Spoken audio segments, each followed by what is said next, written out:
his wife came up with an idea like back to school whole idea and asked people to go back to their old schools and find out what it's like. Go sit in the classroom, see what it's like to be at school, what it's like compared to when they were a student.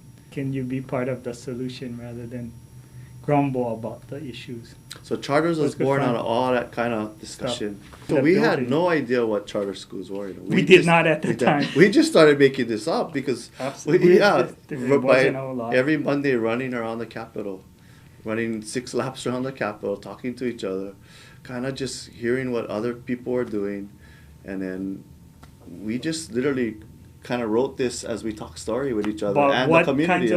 What kinds of things would have to happen? No. How would you get accountability? Who would make the decision? We were talking about who decides somebody's going to be a charter. What's the process? You know, the word in the department was that don't do this. So we had to find 2 schools that would be willing to do it. YLI school, right? Came to us.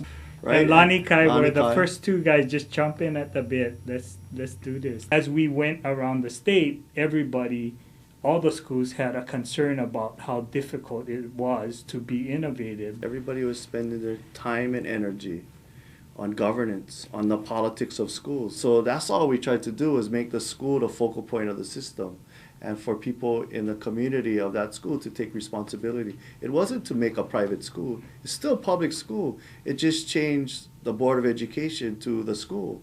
And now that school had to take responsibility for their children's learning. The system was there to help, not to control. So our 2 big people that supported it, first was Gary Rodriguez, United Public Workers. He said, I'm with you, go for it.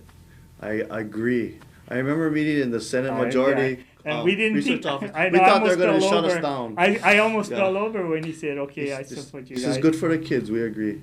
Then number 2 was Joan Houston from HSTA. He said, we agree.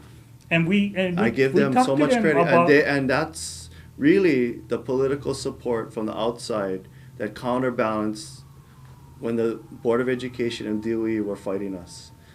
And I think the most heartwarming thing is people just want better education, and they want to have the ability to make a difference. And that's what charter schools are all about, is to let people take personal responsibility for their own student learning and their parents and the community supporting them. I do think what has changed is I do think the system has gotten better. I think when you look at this superintendent or this Board of Education, I think they're more oriented that way. I think that they're trying to bring about that kind of change itself. So in many ways, I think the charter school movement helped to foster a new kind of thinking, that it's okay to be different. It's okay to try things and move in a direction that's more student-centered. If you leave it the same, it's not education. Education is continuously trying to get better, get smarter, find out new information, then you change. And that's what I think the system has to do, or what any good teacher would do.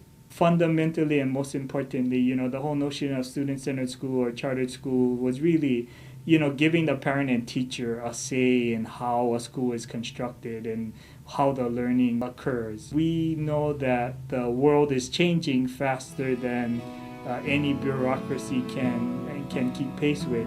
Maybe it didn't turn out to be everything we hoped, but I think it helped to facilitate the journey of change, improvement, continuous improvement.